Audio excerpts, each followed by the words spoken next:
Oke, bentar ya.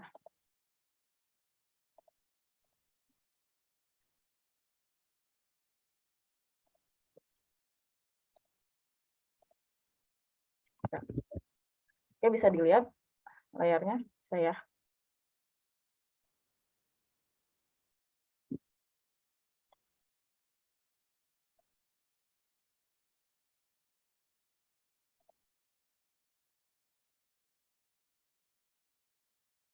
Oke.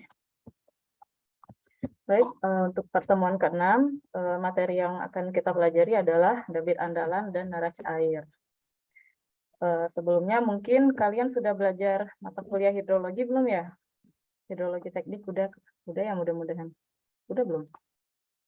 Udah, Bu. Udah, oke. Nah, di hidrologi teknik kan juga sudah belajar tentang debit ya, baik itu debit rencana maupun tentang hidrograf. Nah, untuk di irigasi dan drainase ini kita mempelajari mengenai debit andalan dan neraca air. Debit andalan itu sendiri apa?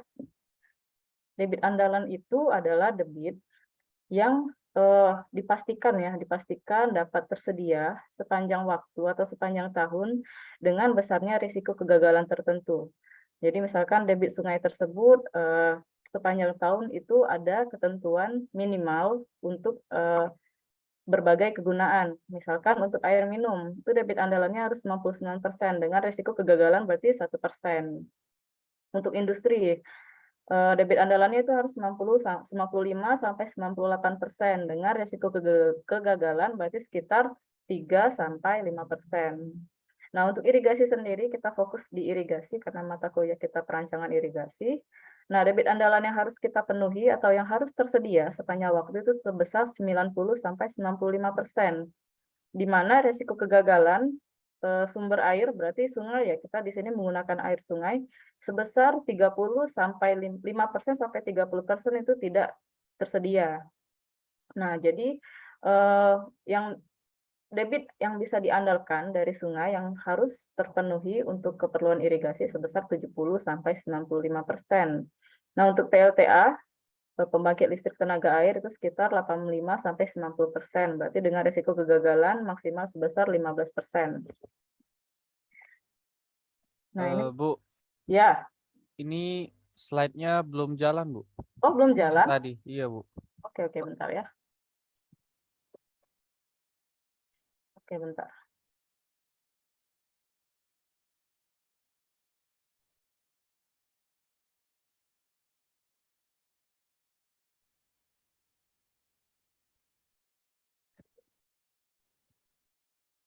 Bentar ya, kenapa tampilnya begini?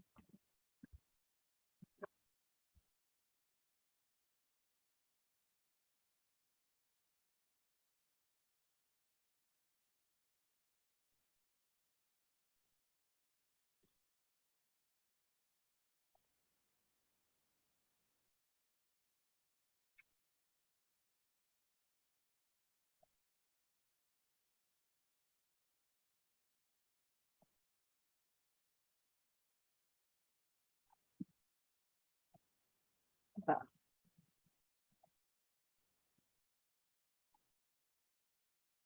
Udah keluar belum?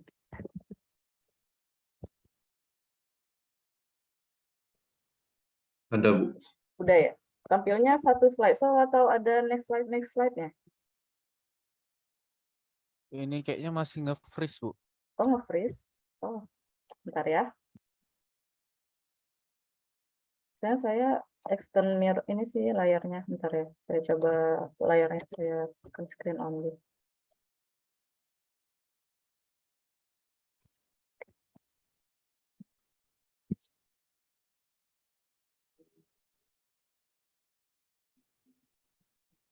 Duh, bentar ya, saya suruh yang pangkas input ya. Nah, ini gimana?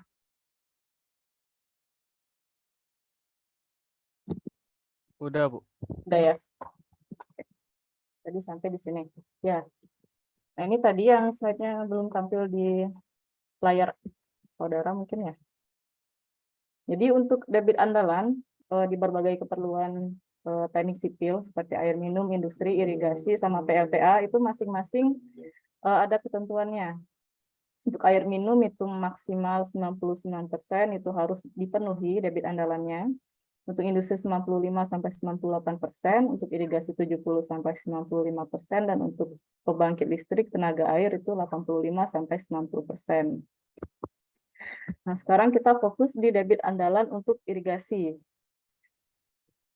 Untuk irigasi sendiri, debit andalan atau dependable flow adalah debit minimum sungai. Jadi sumber air irigasi yang paling umum yang bisa didapatkan adalah sungai kan. Sungai yang kemungkinan terpenuhi dan sudah ditentukan dapat dipakai untuk irigasi. Nah, kemungkinan terpenuhi itu kita harus yakin bahwa 80% dari debit sungai tersebut bisa memenuhi untuk dipakai sebagai saluran irigasi. Nah, di mana kegagalannya adalah kemungkinan kegagalan sebesar 20%. Nah, untuk menentukan debit andalan tersebut, kita harus menentukan debit andalan untuk periode tengah bulanan. Jadi minggu kedua sampai minggu ketiga itu periode tengah bulanan. Nah, untuk melakukan analisis debit andalan harus mempertimbangkan air yang diperlukan dari sungai di hilir pengambilan. Jadi intake kita adalah dari sungai. Dari sungai nanti mungkin sungainya di bendung, nah itu nanti urusan lain. Tapi untuk sementara kita harus memperhitungkan andalan dari debit itu sendiri dulu.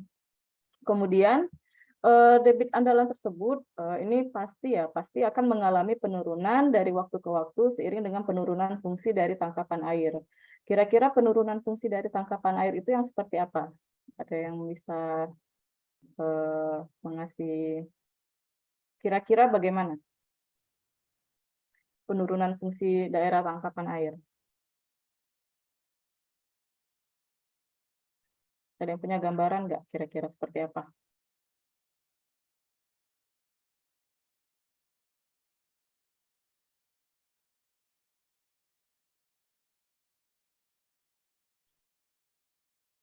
Daerah tangkapan air itu kan apa? Das ya, daerah aliran sungai.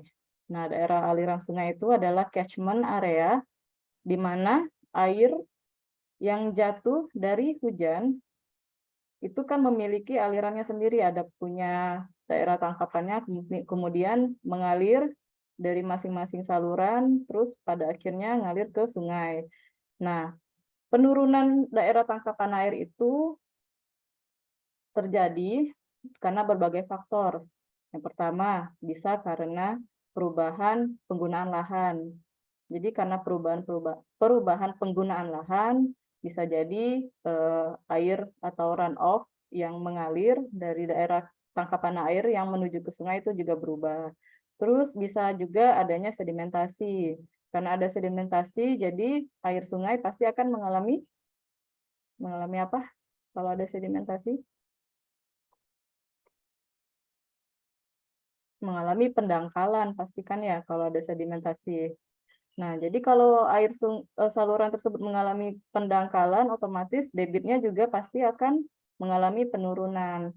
Nah, sedimentasi tersebut apabila tidak segera diatasi, tidak ada treatment, maka dari waktu ke waktu, debit andalan tersebut pasti akan menurun. Nah, penurunan debit andalan tersebut yang harus kita perhitungkan. Itulah fungsi dari kegagalan 20% yang tadinya kita harus pertimbangkan untuk menentukan debit andalan.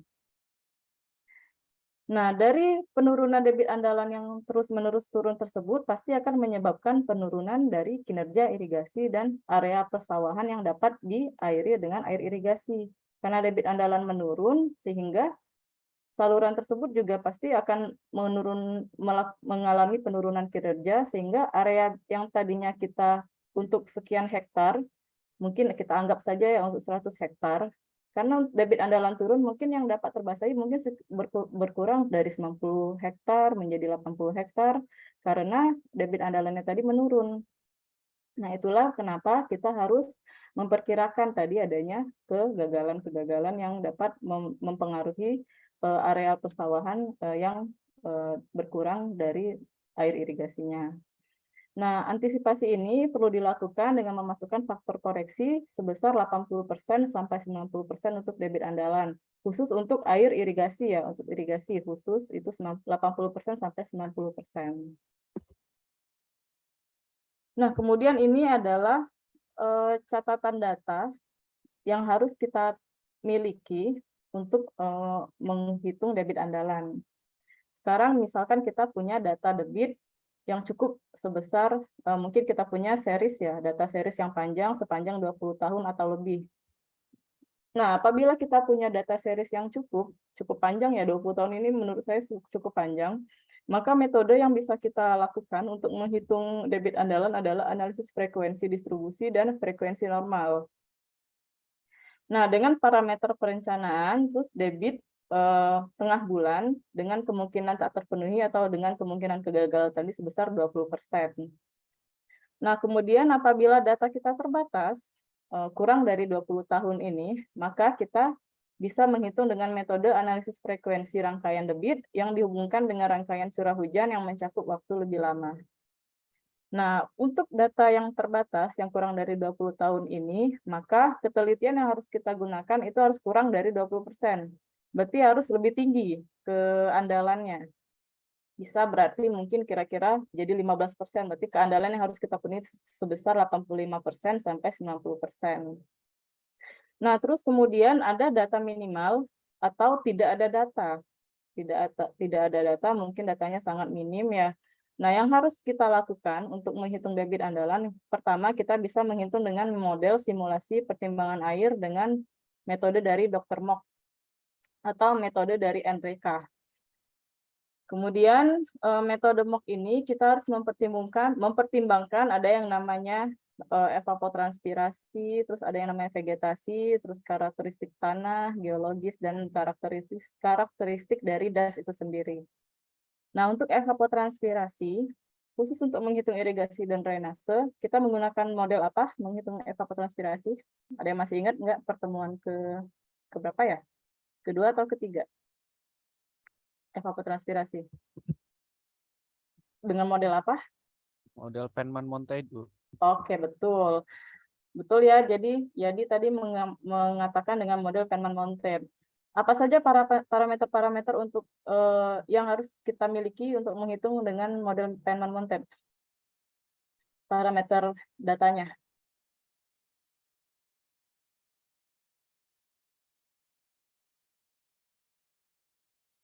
Apa aja parameter datanya? Satu, kita harus punya apa? Gamma, Bu. Hah? Apa? Gamma. Gamma. Gamma? Gamma itu apa?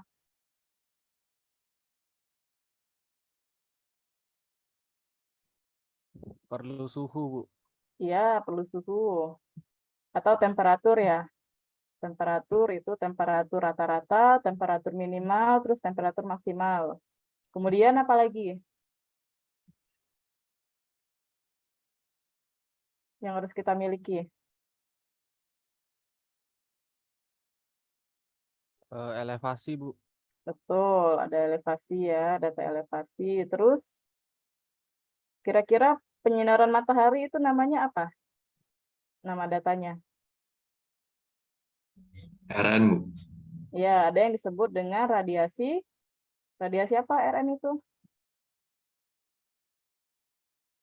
Neto. Radiasi. Jadi radiasi itu ada banyak, ya benar sih radiasi itu, tapi itu kan bisa dihitung lagi. Nah, radiasi itu ada banyak ya, jadi ada namanya radiasi ekstraterestrial, terus ada namanya radiasi yang udah masuk ke dalam bumi itu namanya radiasi apa? Radiasi matahari. Nah, radiasi ekstraterestrial itu adalah radiasi yang belum mencapai lapisan bumi. Jadi radiasi tersebut masih di luar atmosfer itulah radiasi ekstraterestrial yang belum masuk ke lapisan apa ya? Kalau lapisan terluar bumi itu. Nah, nama radiasi tersebut itu yang kalau kita gunakan untuk menghitung evapotranspirasi dengan menggunakan model lain. Tapi kalau untuk radiasi menggunakan model Feynman-Montet sendiri, kita harus menghitung dengan radiasi neto tadi. Nah, radiasi neto tadi menggunakan data dari radiasi ekstraterestrial. Ada lagi persamaannya untuk menghitung radiasi neto itu. Kemudian apa lagi yang kita perlukan? Kelembapan rata-rata, Bu. Bukan rata-rata. apa ya? Kelembaban apa? Iya, kelembaban rata-rata, tapi kelembaban apa kira-kira? Kelembaban, kalau simbolnya itu RH, apa sih kira-kira?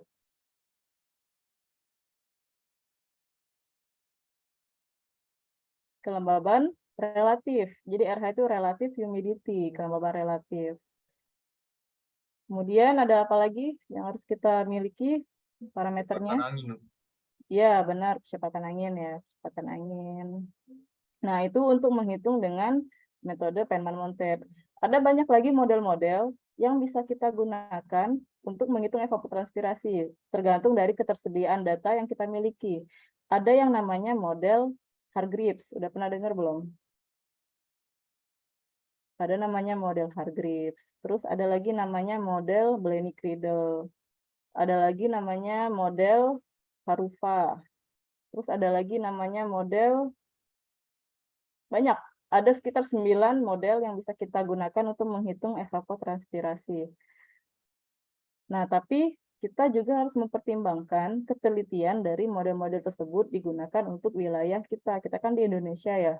Nah, di Indonesia ini yang paling cocok digunakan untuk menghitung evapotranspirasi adalah model Penman-Montet tadi. Namun apabila data kalian tidak lengkap, misalkan kalian nggak punya data radiasi, terus kalian nggak punya data kecepatan angin, nah kalian bisa menggunakan model Hargreaves. Nah, model Hargreaves itu sendiri adalah model yang saya kerjakan di disertasi saya. Jadi model Hargreaves itu sudah saya adjust ya, adjust apa sih bahasa Indonesia-nya? Sudah saya sesuaikan dengan koefisien yang ada di Indonesia. Jadi kita bisa gunakan model Hargreaves itu, walaupun kita nggak punya data radiasi, kita nggak punya data kecepatan angin, terus kita nggak punya data kelembaban relatif, kita hanya punya data temperatur, baik itu temperatur maksimal, minimal maupun rata-rata, kita bisa menghitung yang namanya evapotranspirasi. Nah, kalau kita hanya punya data minimal tadi, kembali ke debit andalan ya, parameter perencanaan yang harus kita hitung itu dengan ketelitian kurang dari 1B. 1B ini berarti kurang dari 1A. Nah, berarti dia lebih kecil lagi dari, misalkan tadi 20% untuk parameter di 1A. Terus di 1B harus lebih kecil lagi, berarti mungkin ya sekitar 15% sampai 10%. Nah, untuk parameter yang maksudnya data minimal yang kita tidak punya sama sekali itu kita harus merencanakan dengan parameter ketelitian mungkin sekitar 10-5%. Karena data kita sangat minimal.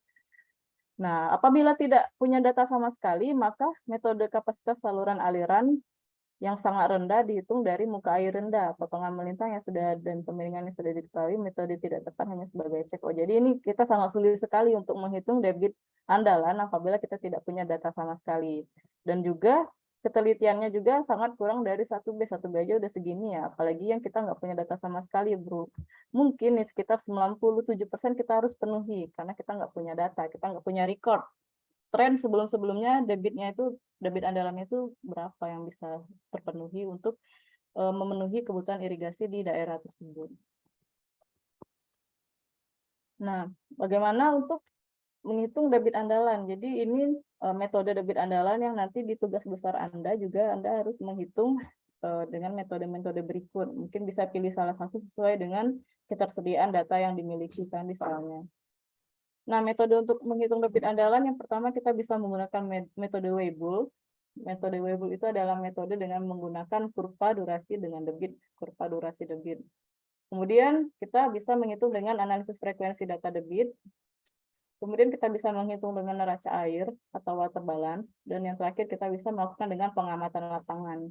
Tapi untuk pengamatan lapangan ini kita lakukan untuk verifikasi saja ya. Jadi kalau kita sudah menghitung atau menganalisis debit andalan tadi dengan metode-metode yang ketiga di atasnya, salah satu dari ketiga metode di atasnya, maka kita harus validasi lagi dengan pengamatan data di lapangan. Jadi kita harus survei langsung ke sungainya, kita harus lihat mungkin dengan range waktu tertentu ya sekitar sebulan, 2 bulan, 3 bulan, kita harus lihat apakah debit andalan yang sudah kita hitung tadi memang benar-benar dapat terpenuhi sesuai dengan realita di lapangan.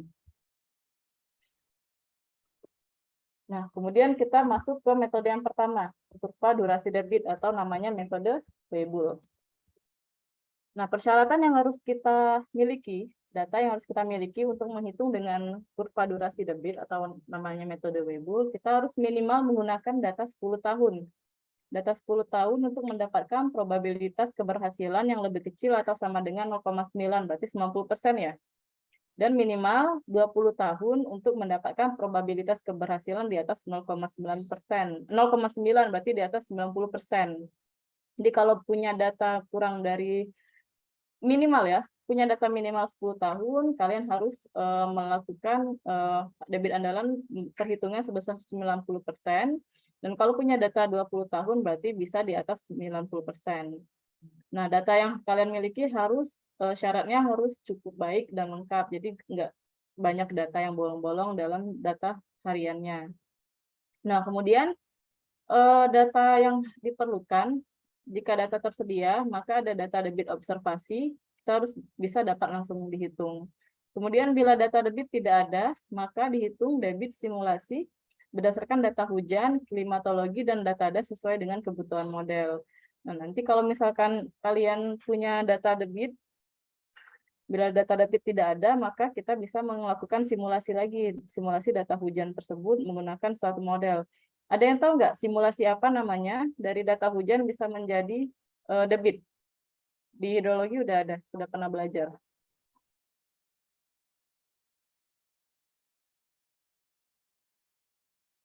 Simulasi apa yang kita lakukan? Dari data hujan menjadi data debit. Masih ingat nggak?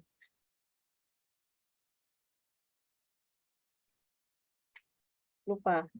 Namanya bisa kita gunakan simulasi hidrograf. Jadi dari data hujan, kita bisa menghitung, mensimulasikan bagaimana data debitnya. Ya, silakan buka lagi lah materi hidrologinya ya, kepanjangan kalau kita belajar hidrologi lagi. Nah, langkah-langkahnya bagaimana dari data yang kita miliki? Yang pertama, kalian harus susun terlebih dahulu data debit dari yang terbesar sampai yang terkecil. Kalau misalkan punya data 20 tahun, selama 20 tahun itu urutkanlah datanya dari yang terbesar sampai yang terkecil. Kemudian, kalau sudah diurutkan datanya, debitnya dari yang terbesar sampai yang terkecil, maka kita tulis lagi di kolom sebelahnya itu peringkat datanya. Jadi peringkat 1, peringkat 2, dan seterusnya sampai selesai. Nah, kalau sudah, yang ketiga kita harus menghitung probabilitas setiap data berdasarkan peringkat dengan menggunakan persamaan Weibull. Nah, nanti persamaan Weibull-nya tampil setelah slide yang ini. Kalau sudah, kita hitung debit andalan sesuai dengan peruntukannya. Kalau tadi irigasi berapa persen? Debit andalannya yang harus dipenuhi?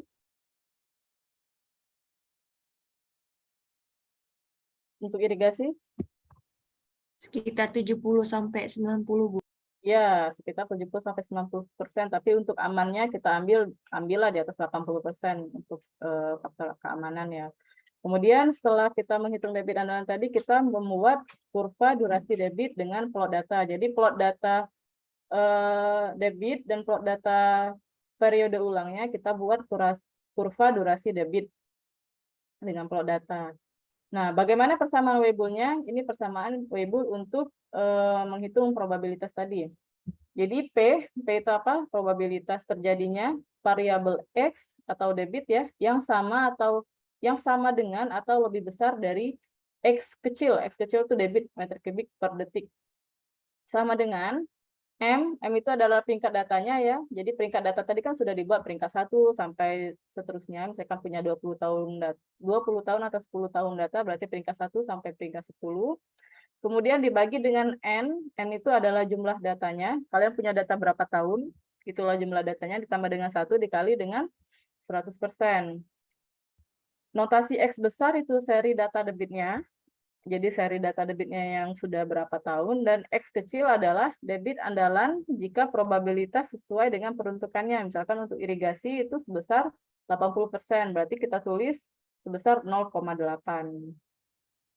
Nah, nanti kalau di perhitungan kalian, itu bikinlah tabel. Kolom 1 mungkin tahun, terus kolom 2 besarnya nilai debit pada tahun tersebut. Terus kolom ketiganya kalian urutkan dari yang terbesar sampai yang terkecil. Terus kolom berikutnya kalian tulis peringkat datanya. Berarti peringkat data kan urutan 1 sampai sekian ya. 1 sampai N. Terus yang selanjutnya hitunglah probabilitas ini di kolom sebelahnya lagi dengan menggunakan persamaan Weibull ini.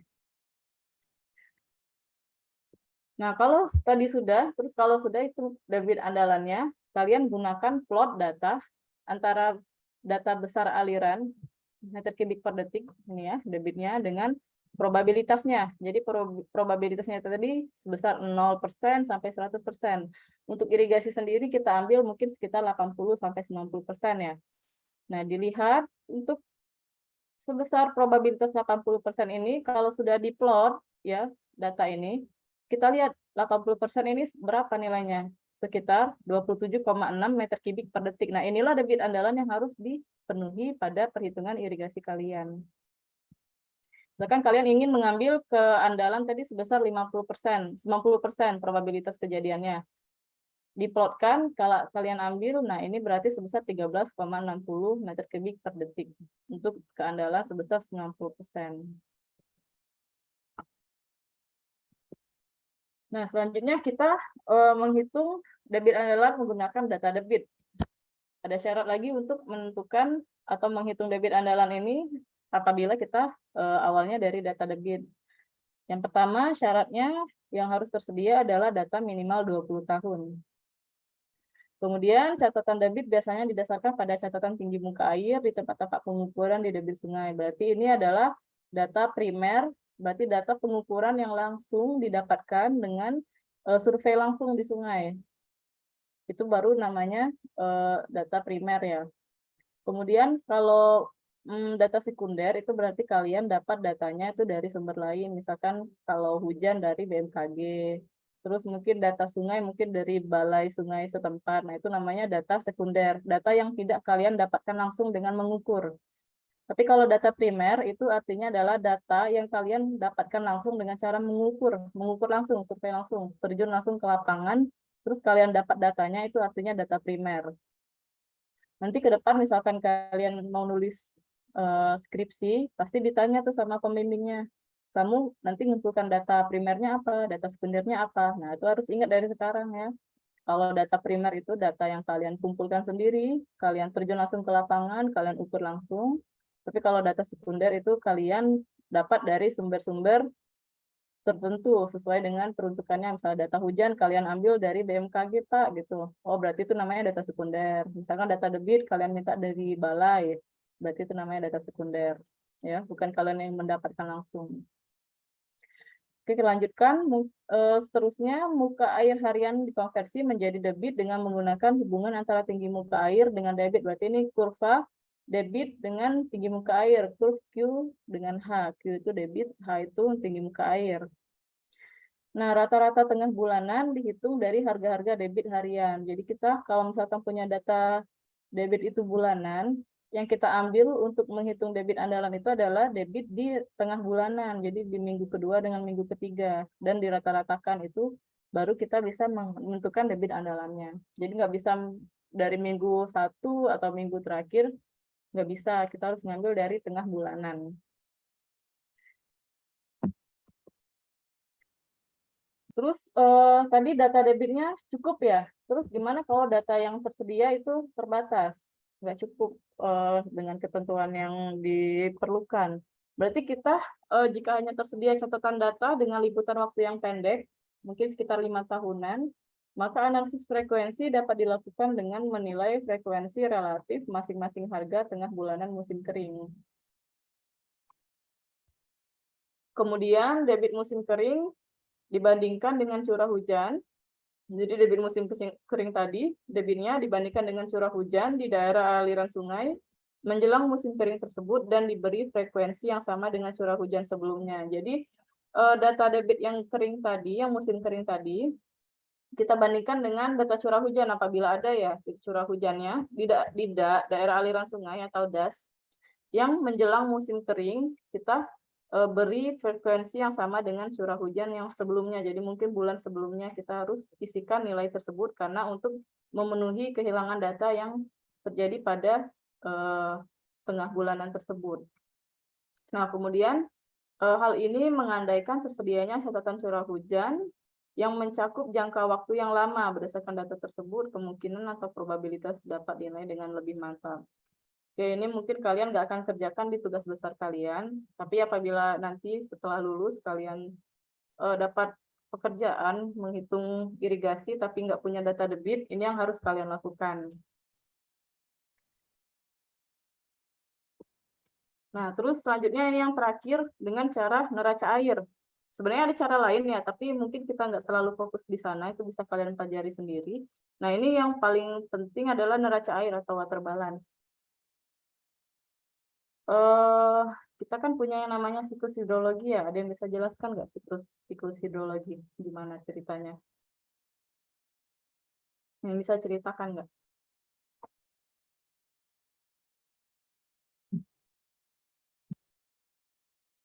Siklus hidrologi gimana ya?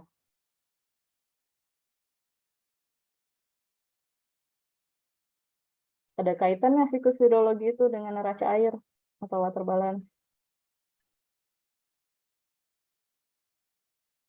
Coba ya, saya tunjuk aja ya. Bismillah, siapa nih ya? Saya pilih nih. Coba Muhammad Rizal Fikri. Bisa nggak ceritakan gimana siklus hidrologi prosesnya? Bagaimana, Bu? Ceritakan proses siklus hidrologi.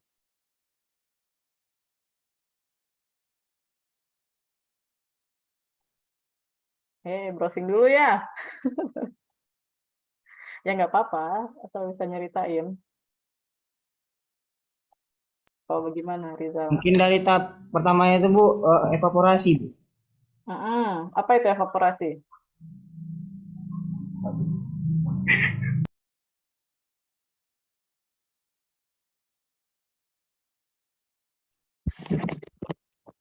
Apa itu evaporasi?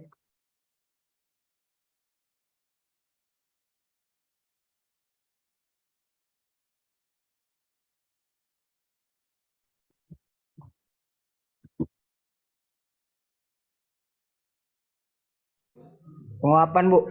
Ya, penguapan. Terus setelah terjadi evaporasi, proses apa yang terjadi? Transpirasi, Bu. Hmm? Transpirasi, Bu. Transpirasi itu apa?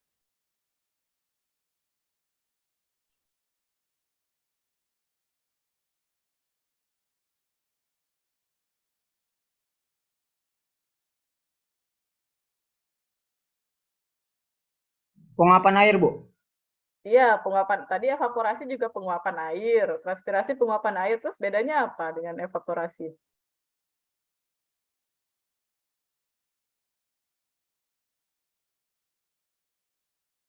Kalau evaporasi itu penguapan dari tanaman, Bu. Bukan. Kebalik. Kebalik.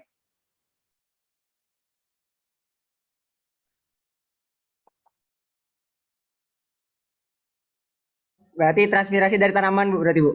Ya, jangan asal cocok-cocokin aja, karena saya bilang kebalik. Terus kalau evaporasi gimana?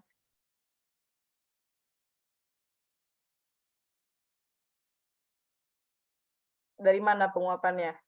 Dari laut, Bu. Dari laut, Bu. Nggak cuma laut kali, apa aja kalau bukan laut aja? Dari muka air bebas. Nah, muka air bebas itu apa aja?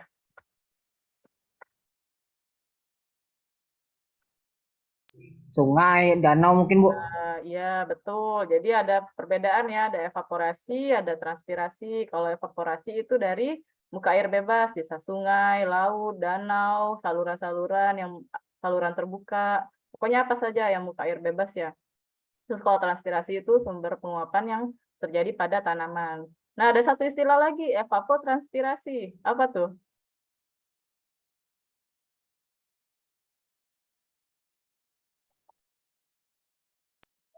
Penggabungan tahap transpirasi serta tahap evaporasi, Bu. Iya, jadi terjadinya di mana penguapannya?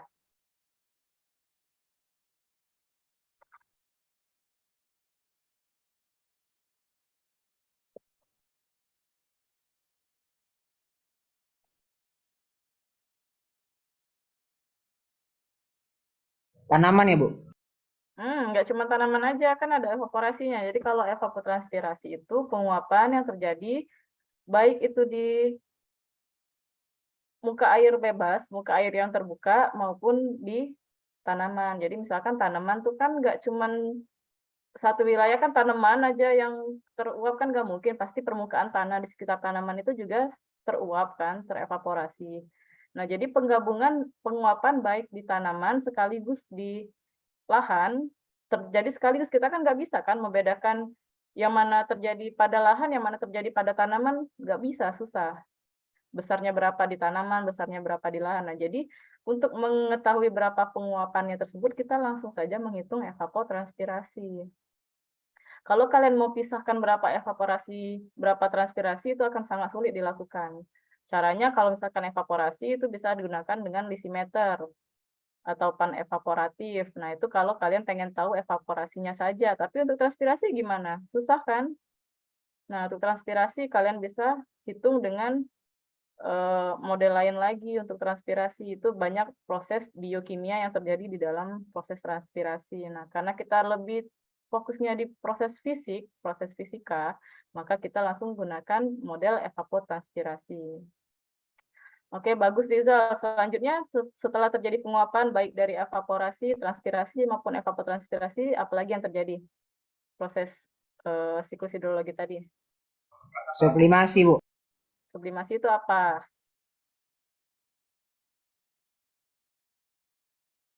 Jangan istilahnya aja, dijelaskan juga. Perubahan molekul cair menjadi molekul gas ke arah atas atau atmosfer, Bu. Ya, agar terjadi apa itu? Proses sublimasi itu.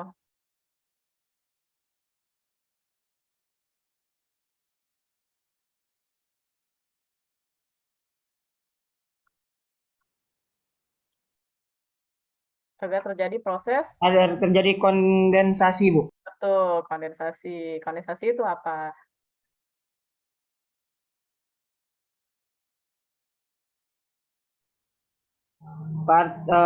Air yang telah menguap menjadi partikel es, Bu.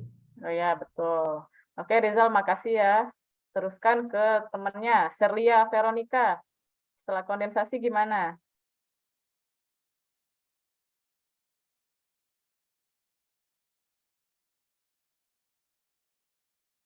Serlia hadir nggak? Serlia Veronica.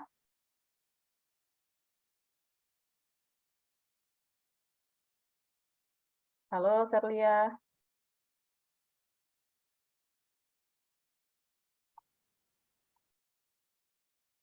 Ada nggak ya orangnya?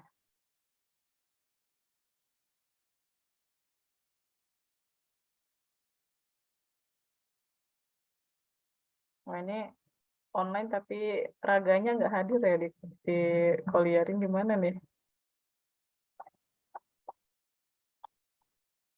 Ya udah, ke sini saja, ke Nisrina Karisa Jasanda. Hadir nggak? Hadir, Bu. Hadir, oke. Nisrina, makasih. Setelah kondensasi gimana prosesnya? Presipitasi apa mungkin? Presipitasi itu apa?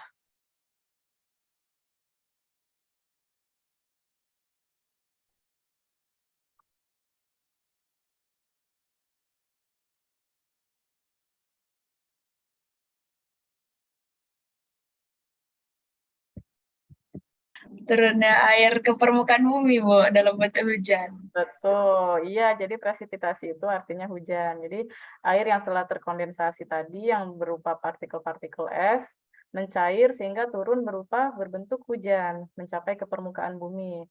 Selanjutnya, kalau air sudah mencapai ke permukaan bumi, apa yang terjadi dengan air hujan tersebut? Air tuh ngalir dari tempat tinggi ke rendah, Bu. Selain itu, ada banyak proses yang terjadi apabila air tersebut sudah sampai ke permukaan bumi. Ada yang namanya proses, saya yang jawab ya, yang lain dong. Saya panggil lagi ya, Rizky Oktariansyah. Hadir nggak orangnya? Ya ada, Bu. Hadir, oke. Jadi Rizky, setelah terjadi presipitasi atau hujan tadi, air yang sampai di permukaan bumi apa saja yang terjadi dalam siklus hidrologi?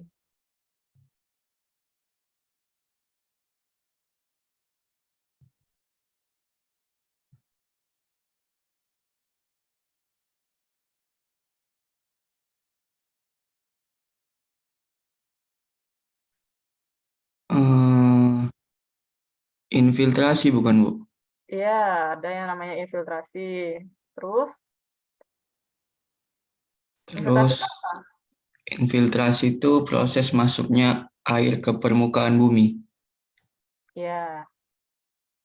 Terus ada air yang terinfiltrasi, kemudian ada yang air tidak sanggup terinfiltrasi kan, karena kapasitas infiltrasinya sudah terpenuhi. Air yang tidak bisa terinfiltrasi kemana larinya?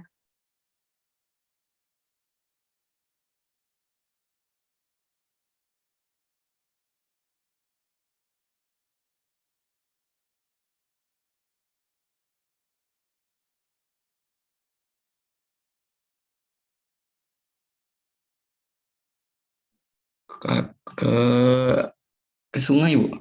Sebagai nggak langsung ke sungai dong, pastikan sungai masih jauh.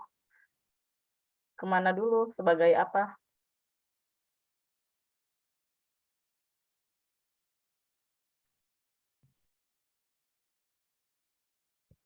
Sebagai runoff. Runoff apa? Run off, keluarnya air dari dalam tanah. Bukan. Air keluar dari tanah sih. Bukan. Jadi runoff itu adalah air, sebagian air yang tidak bisa terserap ke dalam tanah melalui proses filtrasi tadi. Jadi airnya mengalir di permukaan sebagai surface runoff. Nah, selanjutnya coba Rio Agustinus jelaskan. Kemana lagi perginya air tersebut dalam siklus hidrologi? Tadi sampai di runoff. Kalau runoff itu kan ini Iya. ada yang bisa kembali ke badan air yang lebih kecil dulu, misalnya ke saluran pembuangan gitu atau ke sungai gitu. Nah, kemudian Iya. tadi juga yang yang masuk ke tanah itu bisa ini mengalir lagi menuju ke permukaan yang lebih rendah lagi. Nah, itu nanti bakalan bermuara ke laut lagi. Ada yang bisa ngalir lebih dalam lagi nggak? Dari infiltrasi terus masuk lebih dalam ke dalam tanah itu namanya apa? Perkolasi ya, Bu, kalau nggak Betul, salah. ya, betul perkolasi. Nah, terus kemudian kalau sudah sampai lagi ke itu, ke badan-badan air tadi, Nah, itu nanti siklusnya bakalan berulang lagi. betul. Jadi itulah sudah yang namanya proses utuh dari siklus hidrologi. Nah, ada yang namanya air yang masuk, ada yang namanya air keluar ya. Air yang masuk tadi apa aja sumbernya? Air yang jatuh ke bumi tadi namanya apa? Presipitasi. Betul. Jadi ada namanya inflow atau air yang masuk adalah hujan, presipitasi. Kemudian yang keluar apa aja? Ada evaporasi, Kemudian, transpirasi, kemudian, evapotranspirasi. ya betul. Jadi ada 3 sumber penguapan. Ada namanya evaporasi, ada evapotranspirasi, dan gabungan dari evaporasi dan evapotranspirasi namanya evapotranspirasi. Nah, yang harus kita perhatikan di sini ada yang namanya keluar, ada yang namanya masuk ya. Nah, yang keluar dan yang masuk ini itu harus seimbang. Itulah yang namanya dengan water balance. Jadi, yang masuk sama dengan yang keluar. I sama dengan O. Proses ini harus kita hitung, keseimbangan air ini. Jangan sampai yang masuk tidak sama dengan yang keluar. Berarti air ini kemana perginya? Atau yang keluar, yang terpuap, tidak sama dengan yang jatuh. Berarti itu terjadi musim kemarau yang sangat ekstrim. Karena terus-terusan terjadi penguapan namun tidak terjadi hujan atau presipitasi. Nah, kalau misalkan yang terjadi inflow ya, inflow lebih besar daripada penguapan, outflow, maka yang terjadi pasti apa? Pasti akan terjadi banjir. Karena terus-terusan air hujan turun namun tidak sempat terjadi penguapan atau evapotranspirasi tadi, udah gabungan dari evaporasi dan evapotranspirasi. Nah, itulah kenapa, saya turunkan lagi layarnya ya. Nah, itulah kenapa kita harus menghitung keseimbangan air ini. Jadi, water balance adalah perhitungan jumlah air yang masuk, inflow ya, dan yang keluar, outflow, dari zona yang ditinjau selama periode waktu tertentu. Jadi di sini ada S ya. S itu adalah storage. Storage itu adalah simpanan air. Jadi air-air yang jatuh di bumi tadi kan tersimpan di beberapa storage ya. Ada yang namanya waduk, ada namanya embung, ada namanya danau, sungai, dan tempat penyimpanan air lainnya. Jadi badan-badan air atau tempat penyimpanan air ya, reservoir itu namanya kita beri nama storage. Kursor saya kelihatan ya? Kelihatan kan? Kursornya? Ada, Bu. Ada ya. Nah, jadi di sini ada storage 1, di sini ada storage 2, dan seterusnya. Kita buat kurva tersebut terhadap waktu. Jadi penyimpanan storage 1 pada waktu 1, dan penyimpanan storage 2 pada waktu 2, maupun storage 1 pada waktu 1, dan storage 2 pada waktu 2, ini pasti akan mengalami penurunan. Karena selama perubahan storage ini berubah terhadap waktu, selama waktu tertentu ini pasti akan terjadi proses di dalam sini kan, baik itu proses inflow, ada air masuk, maupun proses outflow, air yang keluar melalui penguapan-penguapan tadi. Sehingga kita harus menghitung delta S ya.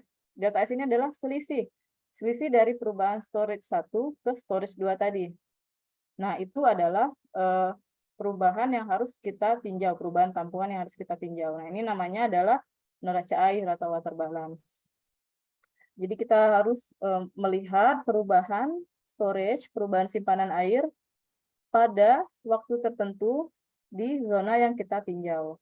Nah, untuk lebih sederhananya bisa dilihat grafik ini. Ada lagi ini. Nah, ini lebih gamblang ya ininya. Sebentar. Kurvanya. Jadi di sini ada dou/S per dou/T. Jadi perubahan storage terhadap perubahan waktu itu sama dengan infiltrasi dikurang dengan, bukan infiltrasi ya, inflow dikurang dengan outflow. Inflow adalah air yang masuk, outflow adalah air yang keluar. Jadi di sini harus sama dengan 0. Baru terjadi keseimbangan. Inflow dan outflow itu bernilai sama dengan 0, baru terjadi namanya water balance.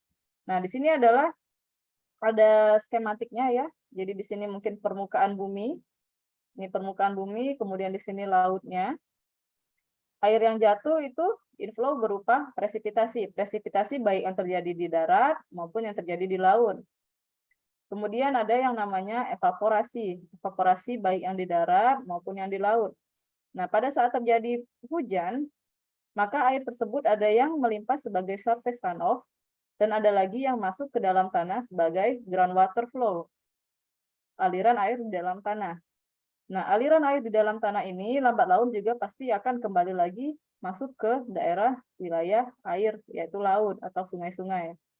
Nah, yang terjadi pada permukaan bumi yaitu surface runoff, pasti lambat laut juga kembali lagi akan ke laut, baik itu melalui saluran, badan-badan air, kemudian masuk ke sungai, dari sungai pasti akan terbawa lagi ke wilayah laut. Nah, keseimbangan antara outflow ini adalah ini ya, keluarnya air yang panah ke atas, dan antara inflow adalah presipitasi ini harus sama dengan 0 agar terjadinya keseimbangan air. Nah, untuk irigasi dan drainase, kita harus memperhitungkan keseimbangan air ini baik secara inflow maupun outflow. Kalau terjadi di petak sawah, misalkan kita kan menghitungnya kan di petak tersier ya, petak sawah. Nah, inflow apa saja yang masuk ke dalam petak sawah? Selain hujan, ada apa? Ya, Dianto. Apa saja inflow atau inputan air yang masuk ke wilayah sawah, petak sawah? Dari irigasinya juga bukan, Bu? Tuh, ya betul. Jadi ada 2 yang harus kita perhitungkan, kita pertimbangkan yang masuk ke petak sawah, yaitu inflow, hujan, dan inflow dari yang namanya irigasi. Nah, untuk outflow sendiri, itu tidak hanya evapotranspirasi, apalagi yang terjadi? Pembuangan yang terjadi di petak sawah, jadi. Saluran drainasenya, Bu. Betul, jadi ada pembuangan yang namanya drainase. Sehingga untuk di petak sawah sendiri,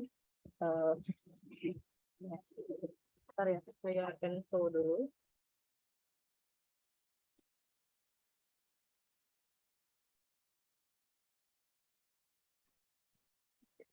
Bentar ya, saya show lagi. Saya nggak punya papan tulis soalnya. Ini slide. Nah, untuk di sawah sendiri berarti inflow-nya ada apa saja? Tadi ada hujan ya, P, ditambah dengan irigasi ya, Iya, Bu. I. Terus untuk outflow sendiri, apa saja? Evapotranspirasi tambah drainase, Bu. T ditambah dengan D.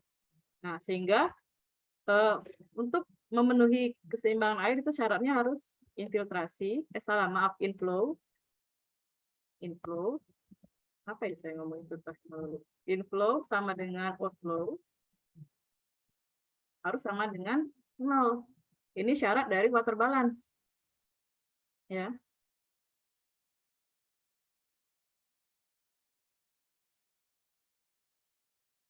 Nah, ini harus syarat water balance. Sehingga kita turunkan lagi, inflow tadi adalah P ditambah dengan I harus sama dengan evapotranspirasi tambah dengan drainase itu harus sama dengan 0. Sehingga gampangnya itu begini, kalau misalkan Anda pengen tahu, Anda nggak sempat menghitung D, drainase, berapa sih drainase yang keluar dari saluran drainase saya di sawah itu, gampang kalian menghitungnya. Berarti D sama dengan gimana?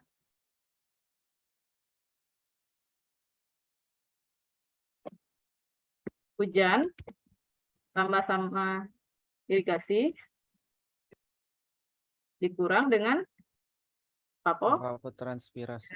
Nah, ini adalah kalau kalian nggak menghitung berapa air yang keluar dari saluran drainase Anda. Berarti gini caranya. Pokoknya intinya water balance itu sederhana, hanya inflow sama dengan outflow sama dengan 0. Tidak boleh ada selisih dari sini. Kalau ada selisih itu Anda harus cari kemana perginya air tersebut. Oke, saya kembali ya. Saya selesai lagi. Oke, tampil nggak? Oke, bentar, kayaknya ada masalah lagi.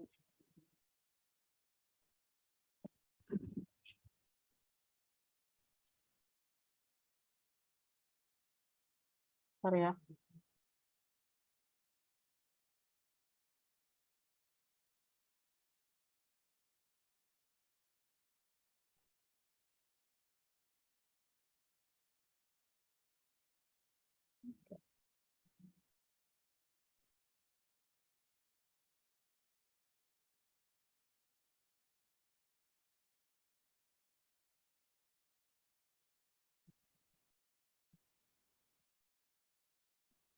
Tampil nggak?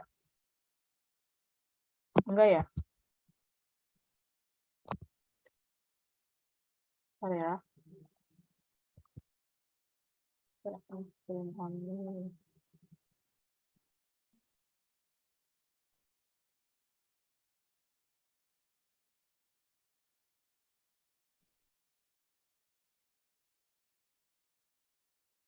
Oke, tampil ya. Oke, nah ini imbangan air pada waduk. Jadi tadi kita ada yang namanya surface runoff, ada yang namanya groundwater flow, kemudian ada evaporasi atau evapotranspirasi, ada yang namanya presipitasi hujan, terus ada yang namanya infiltrasi, air masuk ke dalam permukaan tanah. Kemudian dari infiltrasi kita ada yang namanya seepage. Seepage ini apa?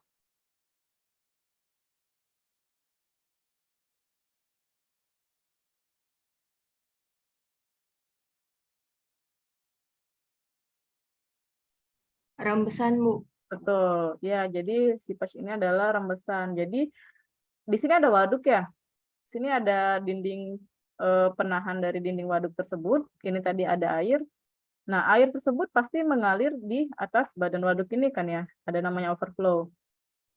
Nah, ini adalah utilization ya atau bangunan. Nah, air yang mengalir tidak hanya dari overflow saja atau dari keluaran apabila melampaui batas dari tingginya waduk ini. Tapi juga bisa terjadi rembesan dari bawah bangunan ini. Pasti sudah belajar kan di Mektan 1 atau Mektan 2.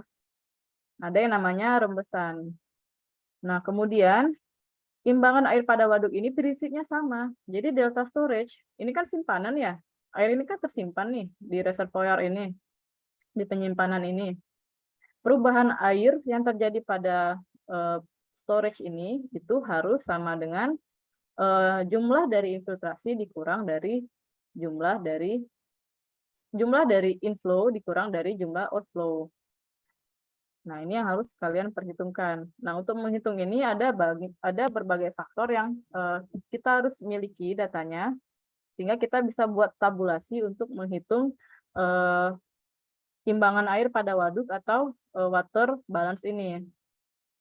Nah, yang paling umum kita bisa menghitung dengan persamaan dari Dr. Mock atau bisa dibilang dengan model Mock.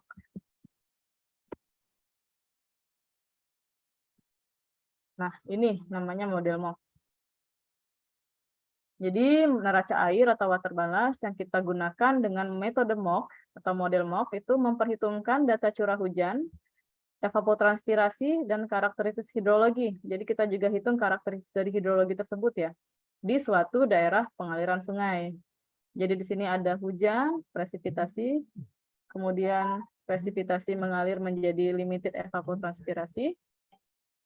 Nah, ini adalah simpanan ya. Simpanan air itu juga bisa ditanahkan di soil storage atau bisa juga di reservoir air. Kemudian terjadi water surplus. Water surplus itu akan mengalir baik sebagai runoff maupun sebagai infiltrasi. Dari infiltrasi mengalir lagi ke groundwater storage, lebih dalam lagi sebagai perkolasi. Kemudian ada direct runoff. Nah, infiltrasi tadi mengalirnya, aliran air di dalam tanah juga ada namanya interflow. Jadi air di dalam tanah kita itu juga mengalir seperti air di permukaan, namanya interflow, aliran air di dalam tanah. Nah, kalau base flow itu adalah aliran dasar ya, base flow-nya. Kemudian ketiga flow ini, baik base flow, runoff maupun interflow akan mengalir sebagai aliran sungai. Kembali lagi ke river flow. Apa saja yang harus kita punya atau kita miliki data untuk menghitung dengan metode Mock? Tuh, satu, pertama kita harus punya data curah hujan. Data curah hujan yang digunakan minimal sebesar 10 tahunan. Curah hujan 10 harian yang didapat dari stasiun hujan yang dianggap mewakili kondisi hujan tersebut. Jadi data curah hujannya, curah hujan harian sepanjang 10 harian. Kan udah punya ya data curah hujan udah dikasihkan. Nah, terus evapotranspirasi terbatas. Evapotranspirasi terbatas ini berbeda dengan evapotranspirasi potensial. Artinya evapotranspirasi terbatas adalah evapotranspirasi aktual dengan mempertimbangkan kondisi vegetasi dan permukaan tanah serta frekuensi curah hujan. Oke, sampai sini saya ingin tanya dulu. Jadi kita sudah mendengar ada istilah 3 evapotranspirasi nih. Yang pertama ada evapotranspirasi terbatas. Ini ya evapotranspirasi terbatas kan kita udah tahu, di sini ada definisinya. Kemudian ada lagi tadi evapotranspirasi aktual, evapotranspirasi potensial, dan reference evapotranspirasi atau evapotranspirasi referensi. Apa sih beda 3 evapotranspirasi tersebut?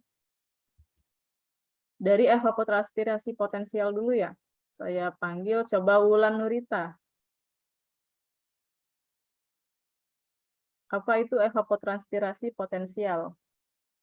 Kita bisa tahu ada 3 istilah evapotranspirasi di sini. Yang berbeda-beda tiap istilahnya. Evaporasi potensial itu nilai yang dibutuhkan lingkungan. Dibutuhkan lingkungan untuk melakukan evapotranspirasi. Lebih penyinaran matahari. Ya. Kemudian kecepatan angin, temperatur, dan tekanan udara. Terus lebih nyatanya lagi kira-kira gimana evapotranspirasi potensial itu? Dari angin, dari hujan, dari angin, temperatur, matahari. Terus gimana?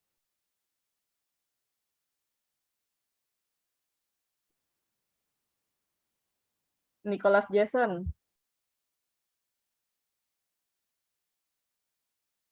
Ya, Bu. Ya, bisa jelaskan gimana?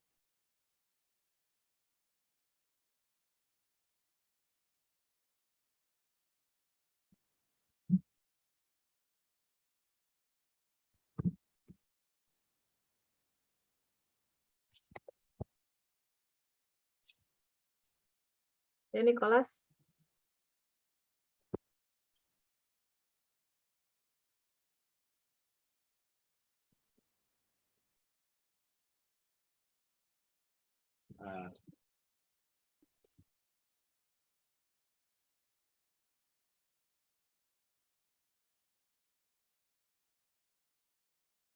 Ah, ini evapotranspirasi potensial, Bu. Iya, evapotranspirasi potensial itu seperti apa? Itu evapotranspirasi yang diperlukan untuk memenuhi kebutuhan air untuk pertumbuhan tanaman tanpa sedikit pun kekurangan air, Bu. Iya. Realnya gimana? Ya. Nah, terus kalau evapotranspirasi aktual apa? Kalau aktual itu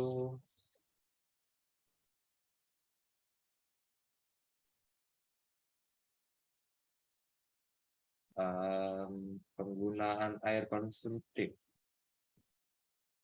Dalam Jadi jumlah air sesungguhnya yang hilang selama pertumbuhan tanaman dengan penguapan dari permukaan tanah dan oleh transpirasi oleh tanaman itu sendiri.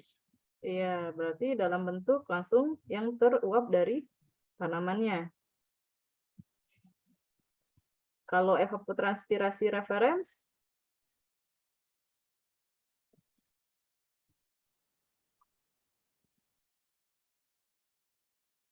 atau bahasa Inggrisnya itu reference evapotranspiration.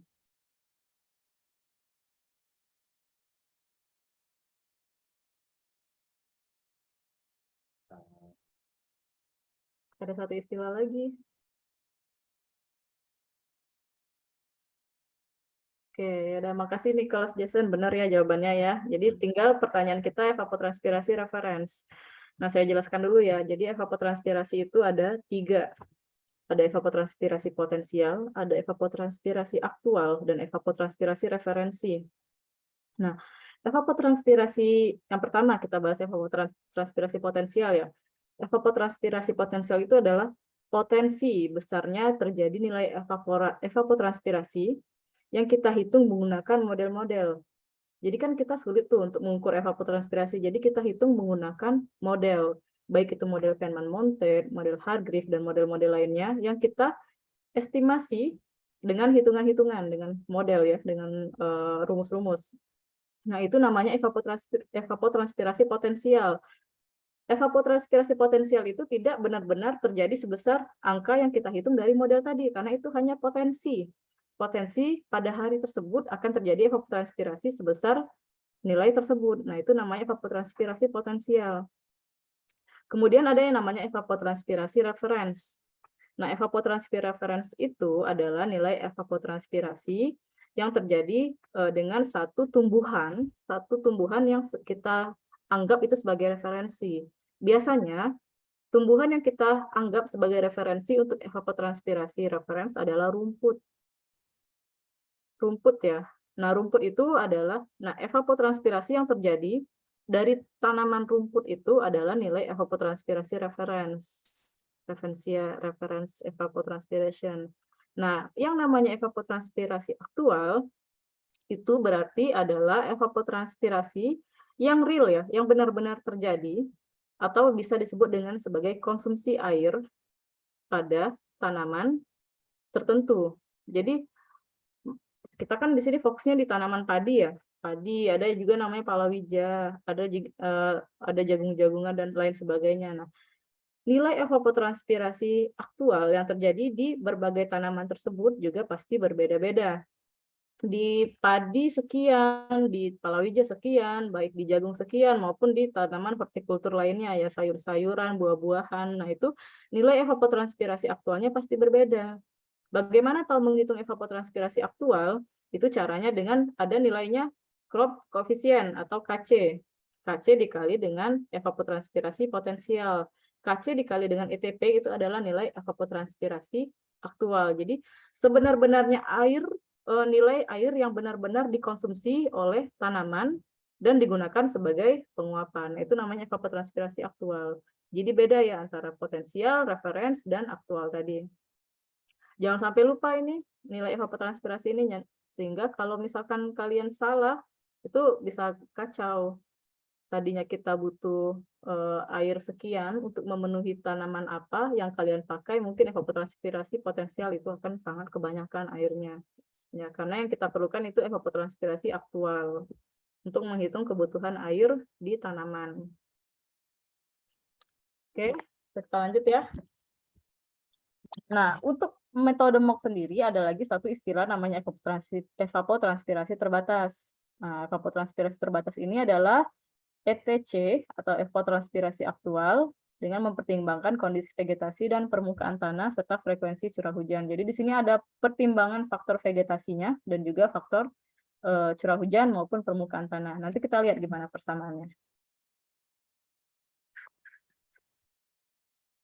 Nah, selanjutnya data yang diperlukan untuk menghitung evapotranspirasi terbatas, kita perlu curah hujan 10 harian, terus kita butuh jumlah hari hujan, kita juga perlu jumlah permukaan kering 10 harian atau D, yang dihitung dengan asumsi bahwa tanah dalam suatu hari hanya mampu menahan sekitar 12 mm dan selalu menguap sebesar 4 mm. Jadi ini sudah ketentuan kan? Kalau di perhitungan kebutuhan air juga pasti sudah ada nilai-nilai yang sudah ditentukan sebesar 12 mm, 4 mm, dan lain-lainnya. Itu di bab yang sudah diajarkan sama Pak Agus kemarin. Kemudian ada juga exposed surface atau permukaan air yang permukaan yang terekspos itu ada ketentuannya lagi untuk tata guna lahan. Untuk untuk hutan dengan lahan dengan hutan lebat itu M yang kita gunakan 0%. Terus pada akhir musim hujan dan bertambah 10% setiap bulan kering untuk lahan sekunder atau lahan yang tidak terlalu lebat hutannya itu 0% juga. Kemudian untuk lahan yang sudah tererosi itu sebesar 10-40%. Kemudian untuk lahan pertanian yang diolah itu 20-50%. Jadi kita fokusnya di sini. Kita kan untuk lahan pertanian yang sudah diolah sekitar 20-50%. Kemudian secara matematis, ini persamaan untuk ET atau evapotranspirasi terbatas adalah evapotranspirasi potensial dikurang dengan E, di mana E ini adalah beda antara evapotranspirasi potensial dengan evapotranspirasi terbatas. Jadi EP potensial dikali dengan M tadi nilai yang sudah kita, ini tadi ya, yang ini, sorry, salah back. Oke, ini ya, M-nya didapat dari sini. Kemudian dibagi 20 dikali dengan 18 dikurang N. N ini adalah jumlah hari hujan. Untuk 20 dan 18 ini sudah ketentuan dari persamaannya, dari KP ya, dari kriteria perancangan. Kemudian ini faktor karakteristik hidrologi. Jadi untuk faktor bukaan lahan, tadi untuk hutan lebat, lahan dengan hutan lebat 0%, untuk lahan tererosi 10-40%, kalau pertanian yang diolah 30-50%. Ini faktor M-nya tadi ya, kita bisa skip aja. Nah, untuk ini ada namanya luas daerah pengaliran. Luas daerah pengaliran, semakin besar daerah pengalirannya, maka semakin besar pula ketersediaan debitnya. Ini asumsi kita. Kemudian untuk kapasitas kelembaban tanah atau SMC, soil moisture capacity, adalah kapasitas kandungan air pada lapisan tanah permukaan. Jadi kandungan air di surface soil ya, di surface, bukan di dalam atau di dalamnya lagi. Itu per meter persegi. Besarnya kapasitas kelembaban tanah di permukaan ini, untuk perhitungan ketersediaan air diperkirakan berdasarkan kondisi porositas ya, N, jadi angka pori, lapisan tanah permukaan dari DPS. Semakin besar porositas tanah, maka semakin besar pula soil moisture capacity-nya. Dalam perhitungan ini, nilai soil moisture capacity langsung diambil antara 50 mm sampai dengan 200 mm. Jadi ini sudah ketentuan ya. Tidak perlu dihitung, tinggal diambil saja dengan asumsi-asumsi. Nah, untuk menghitung besarnya kapasitas kelembaban tanah tadi, ini ada persamaannya, tapi tadi kalau kita sudah langsung mau mengasumsikan saja 30-50 itu tidak apa-apa. Ini bisa dilihat ya persamaannya. Jadi soil moisture capacity pada periode ke N itu sama dengan soil moisture capacity pada periode sebelumnya, N-1 ya, sebelum periode N ditambah dengan tampungan awal atau initial storage pada periode ke N. Di mana WS ini adalah water storage ya, sama dengan air hujan yang mencapai permukaan tanah dikurang dengan tampungan awal atau initial storage. Satuannya milimeter untuk initial storage. Kemudian kita perlu menghitung keseimbangan air di permukaan tanah yang dipengaruhi oleh faktor air hujan, kandungan air tanah atau soil storage, dan soil moisture capacity tadi. Nah, air hujan yang mencapai permukaan tanah dirumuskan dengan persamaan air hujan yang mencapai permukaan tanah itu AS sama dengan presipitasi atau curah hujan bulanan dikurang dengan evapotranspirasi. Nah, ini baru evapotranspirasi yang kalian hitung pakai persamaan tadi, Penman-Montet.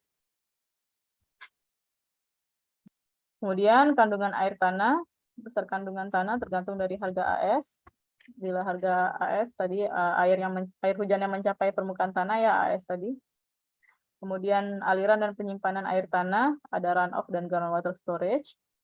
Nilai runoff dan groundwater tergantung dari keseimbangan air dan kondisi tanahnya. Kemudian ada juga koefisien infiltrasi. Nah, koefisien infiltrasi ini kita langsung ambil saja. Batasannya antara 0 sampai 1 dengan berbagai asumsi-asumsi. Nanti kalau kita lihat dulu kondisi daerah pengaliran kita bagaimana, baru kita bisa menentukan koefisien infiltrasi ini. Dan juga ada namanya faktor resesi aliran tanah. Di pelajaran sebelum-sebelumnya pasti sudah ada belajar dengan yang namanya resesi ya. Jadi resesi ini adalah faktor resesi perbandingan antara aliran air tanah pada bulan ke N dengan aliran air tanah pada bulan tersebut. Jadi kita ambil tengah-tengah bulan pada bulan ke N ya. Nah, faktor resesi aliran tanah dipengaruhi oleh sifat geologi, daerah pengaliran sungai. DPS itu daerah pengaliran sungai. Dalam perhitungan ketersediaan air metode MOC, metode yang kita gunakan ini ya, besarnya nilai K didapat dengan cara coba-coba sehingga dapat dihasilkan aliran seperti yang diharapkan. Jadi K ini kita kalau cara coba-coba itu namanya kita optimasi. Jadi kita optimasi saja nilai K ini sehingga kita mendapatkan nilai debit aliran yang kita inginkan. Nanti ada tabulasinya, kalian bisa lihat. Kemudian ada namanya initial storage, adalah tampungan awal, perkiraan besarnya volume air pada awal perhitungan. Initial storage di lokasi studi diasumsikan sebesar 100 mm.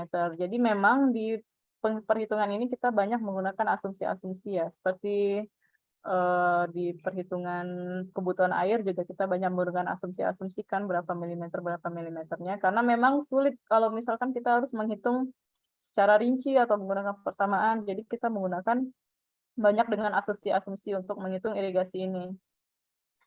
Kemudian penyimpanan air tanah, groundwater storage ya, ini ada persamaannya, ini bisa dilihat. Jadi volume air tanah pada periode ke N, itu faktor resesi aliran tanah tadi, K, ada tadi kan dengan cara coba-coba, dikali dengan volume air tanah pada periode ke N, dikurang dengan 1. Jadi periode N kurang 1 itu periode sebelumnya. Jadi ini kalian lakukan dengan perhitungan numerik. Volume air tanah periode ke N-1 ditambah dengan 0,5, dikali dengan 1, ditambah faktor resesi, dikali dengan 1. Nah, ini berarti banyak nilai-nilai sebelumnya yang kita gunakan. Jadi kalau nanti di Excelan tabulasinya itu, kalian hitungnya dengan cara numerik. Nilai sebelumnya ditambah dengan nilai yang sekarang, terus nilai sekarang ditambah dengan nilai yang setelahnya, nilai setelahnya ditambah lagi N+2, N+3, gitu seterusnya. Nah, kemudian kita menghitung aliran sungai. Aliran sungai ini ada 3 istilah. Ada aliran dasar, ada aliran permukaan, ada aliran sungai. Untuk aliran dasar sendiri itu bisa dihitung dengan infiltrasi dikurang dengan perubahan aliran air di dalam tanah. Itu aliran dasar ya, surface. atau bisa dikatakan base flow. Nah, untuk aliran permukaan, surface runoff, itu volume air lebih dikurang dengan infiltrasi. Untuk aliran sungai, aliran permukaan ditambah dengan aliran dasar, sehingga kita bisa menghitung debit andalan. Ini persamaan debit andalan tadi adalah aliran sungai, yang ini ya aliran sungai ya, yang aliran permukaan tambah dengan aliran dasar, dikali dengan luas dasnya. Jadi luas daerah area persawahan kalian itu berapa, catchment areanya dibagi dengan 1 bulan dalam detik. 1 bulan dalam detik berapa? 1 bulan itu 30 hari dikali dengan 24 jam dikali dengan 60 menit dikali dengan 3.600 detik. Nah, itulah 1 bulan dalam detik. Nah, air yang mengalir di sungai merupakan jumlah dari aliran langsung atau direct runoff, aliran dalam tanah atau interflow, dan aliran tanah atau base flow. Besarnya masing-masing aliran tersebut, ini untuk menghitung besarnya masing-masing aliran ya, ada interflow, infiltrasi dikurang volume air tanah. Ini sebenarnya interflow ini sama aja dengan ini, persamaan yang ini. Terus direct runoff, water surplus dikurang dengan infiltrasi, terus base flow, aliran yang selalu ada sepanjang tahun, kemudian runoff, interflow ditambah dengan direct runoff ditambah base flow. Nah, selanjutnya ini adalah tabulasi untuk menghitung debit andalan menggunakan metode MOF. Jadi di tabel ini ada nomor ya, nomor 1, 2, 3, sampai 24. Ini ada uraiannya, apa yang harus kalian hitung. Jadi di sini ada data meteorologi, itu ada hujan bulanan, ada hari hujan, tadi ya, yang kita di atas tadi. Kemudian ada evapotranspirasi, baik itu potensial maupun yang evapotranspirasi terbatas. Kalian hitung di persamaan ini, di sini ada petunjuknya. Rumusnya di sini ada ETO bagi ETA dikurang M bagi 20 kali 18 kurang N. Nah, di sini kan juga sudah ada N, sudah ada M ya, dimasukkan saja. Jadi tiap-tiap bulan kita bikin bulan Januari sampai Desember dalam 1 tahun penuh. Nah, kemudian di sini ada keterangannya, yang mana kita dapat dari data, yang mana kita harus hitung. Jadi yang harus kita hitung adalah yang ada nilai hitung-hitung ini. Misalkan ini nih, EC sama dengan ET0 kali M per 20 kali 18 kurang N. Di sini keterangannya ada 3 kali 5. Berarti kolom 3, ini ya. Maaf, maksudnya baris 3. Baris 3 dikali dengan baris 5. Jadi kalian tinggal kalikan saja yang nilai ini dikali dengan nilai di sini. Masukkan di sini. Kemudian EA 3 dikurang 6. Berarti nilai pada kolom di sini dikurang dengan kolom di sini. Gali di situ. Begitu juga dengan yang ini, keseimbangan air. Ada AS, berarti air hujan yang jatuh ke tanah ya, sama dengan R dikurang EA. Itu persamaannya ada di sini, 1 dikurang 7, berarti 1 ini ya, dikurang dengan 7, kolom yang ini. Gitu seterusnya. Jadi di sini ada petunjuknya, yang mana data, terus yang mana hitungan. Sehingga kita dapat akhirnya adalah debit bulanan andalan pada bulan Januari, Februari, Maret, dan seterusnya sampai bulan Desember. Nah, jumlah hari dalam bulan itu beda-beda kan, Januari 30, Februari 28, kalau Kabisat 29, terus Maret 30, April 31, Mei 30, itu ya seterusnya. Oke, selesai kuliahnya. Di sini ada pertanyaan. Udah jam 10.12 juga, tadi kita janjinya cuma 2 SKS saja ya.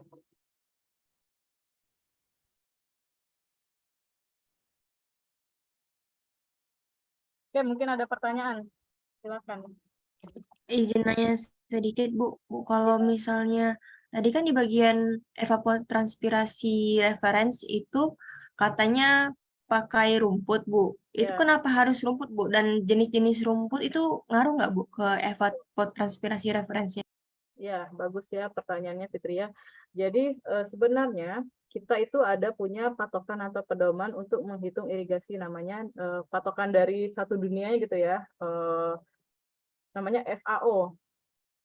Nah, di FAO itu sudah menjelaskan bahwa menghitung referensi untuk evapotranspirasi referensi itu menggunakan rumput. Jenis rumputnya pun berbeda, bukan rumput yang seperti yang kita lihat. Ada namanya rumput, saya lupa ya nama jenis rumputnya apa, tapi persamaan yang kita gunakan untuk menghitung referensi pada rumput tersebut sudah mendekati persamaan Penman Mountain. Nah, evapotranspirasi yang kita hitung menggunakan model Penman Mountain itu sebenarnya sudah menghitung besarnya evapotranspirasi yang terjadi pada rumput sebagai patokan tadi. Itulah kenapa evapotranspirasi referensi itu kita menggunakan rumput, karena rumput itu nilai yang paling umum ya terjadi di permukaan bumi, karena permukaan bumi ini tidak selalu ada hutan. Hutan pasti yang banyak pohon.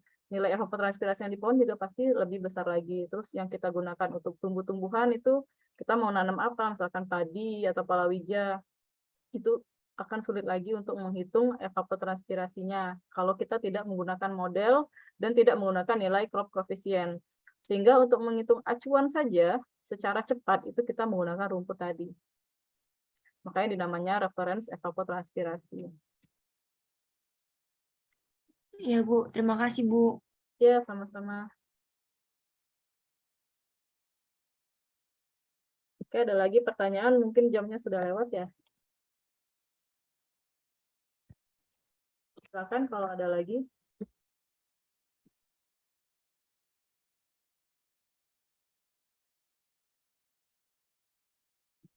Oh iya ya, untuk kuliah offline mungkin kita laksanakan di pertemuan ini kan 6 ya, 6, 7, 8 mungkin ya. Pertemuan ke-8 dengan 9 ya. Minimal 1 kali ya, 1 dosen. Jadi mungkin pertemuan ke-8 dan 9 ya kita usahakan kita lakukan pertemuan offline atau hybrid di fakultas. Yang mengatur kuliah offline-nya itu dari siapa ya? Dari dosen atau mahasiswanya, ketua tingkat yang konfirmasi ke fakultas? Nah, kebetulan saya ini posisinya masih di Bogor, saya belum di Palembang.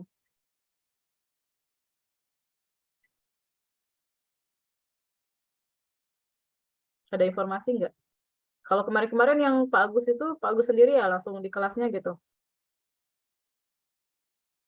Iya gitu. Oke, berarti saya coba konfirmasi ke fakultas nanti ya, saya kabarin. Oke, ada pertanyaan lagi terkait materi kuliah? Cukup? Cukup ya? Cukup jelas? Baiklah, untuk progres pengerjaan tugas besar sampai mana? Sampai layout udah belum? Iya Udah. udah Bu, Sampai sampai layout, 4. Bu. Sampai layout. Terus perhitungannya apa yang udah dikerjakan? Kebutuhan air? Udah belum? Kebutuhan air Bu, Oke, masuk bab 5. masuk bab 5 ya, kebutuhan air. Untuk kebutuhan air sudah bisa dihitungkan ya? Ada kendala nggak ngitungnya? Nggak ada kendala. Sejauh ini masih lancar ya ngitungnya? Ya, alhamdulillah. Oke, kalau sudah nggak ada pertanyaan lagi, kita tutup kelasnya ya. Oke, sampai di sini dulu pertemuan hari ini. Terima kasih atas perhatian dari saudara-saudara sekalian. Mudah-mudahan materinya dapat ditangkap. Nanti saya upload PDF-nya ya, PDF kuliah ini ke learning. Insya Allah nanti langsung setelah tutup kuliah ini saya upload. Bisa dipelajari dari sana bahannya. Kalau ada pertanyaan dan lain sebagainya, silakan bisa di e-learning, bisa chat saya atau bisa email, atau bisa WA, bebas aja. Silakan, kapan aja. Tapi lihat-lihat jam, kalau misalkan jam istirahat, ya kalau bisa besoknya lagi aja kalau mau nanya. Ya, silakan fleksibel, bisa hubungin asisten juga, bisa tanya dosennya langsung untuk pengerjaan tugas. Oke, kita tutup kuliah kita hari ini. Terima kasih semuanya. Assalamualaikum warahmatullahi wabarakatuh. Waalaikumsalam warahmatullahi wabarakatuh.